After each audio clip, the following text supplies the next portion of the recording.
David. Yes, John. When I was walking in Memphis, was walking with my feet 10 feet off a Beale, walking in Memphis, but do I really feel the way I feel? David? Yes, John. So Chattanooga choo-choo, won't you come choo-choo me home? Chattanooga choo-choo, get aboard the Chattanooga choo-choo. David? Oh, no. Down on Music Row, down on Music Row. If you want to be a star, that's where you've got to go. David? No. What, John? You're listening to Queer Money episode number 399, and today we're sharing the most affordable LGBTQ-friendly city in Tennessee. Tennessee. Tennessee. All right, let's get on with the show before my ears start bleeding and yours do too.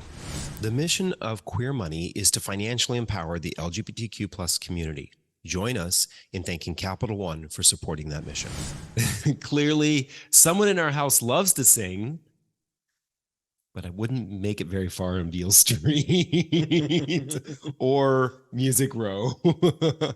But no, they would probably kick me off. We are talking about Tennessee. So we're going to share what we have found about the best LGBT, the most affordable friendly city in Tennessee. Right, exactly. So we're marrying LGBTQ friendliness and affordability. And in the state of Tennessee, it's a little hard. It was a little difficult because it's red. Yeah, it's very red. And for that reason, the runner-up for Tennessee should actually be Johnson City. But we had to give it a hard no.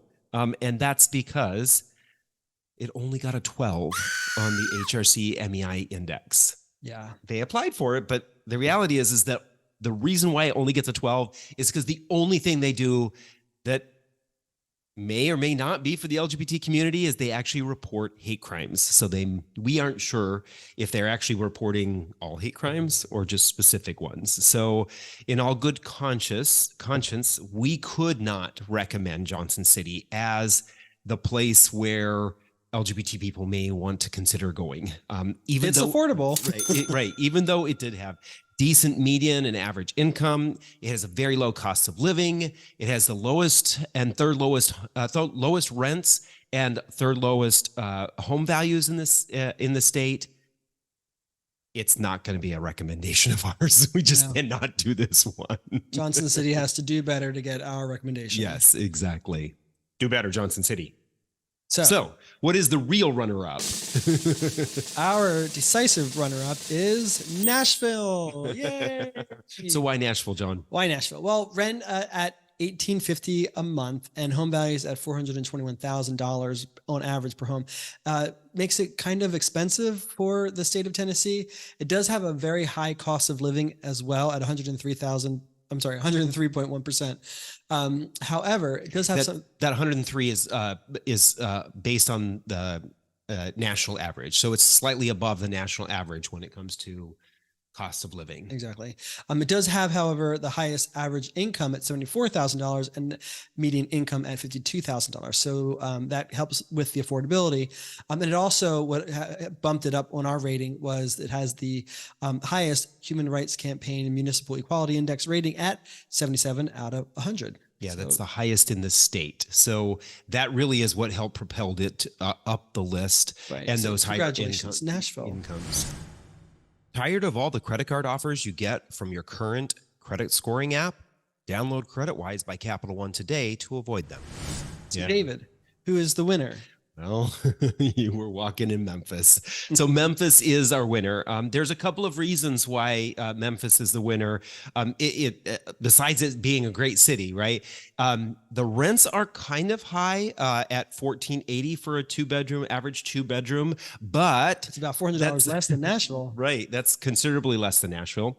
The home values at $226,000 are almost half of what they are in Nashville. So your dollar goes a lot further. And I think this is reflected in the low cost of living. even though we included a lot of other small cities in Tennessee in this in our calculation, Memphis has the lowest cost of living out of all the cities in the state, even compared to those other smaller towns like Johnson City. So this could be in part because of the home values, but that right there is probably one of the main reasons why it got bumped up so high. And then it does have slightly better than average income and median income at $66,000 and $47,000. Both of those came in at number 4. Then on top of that, it is the second highest ranking in the state for the HRC Municipal Equality Index. Combine all those together, and our winner is Memphis. Exactly. But what about the city itself, John?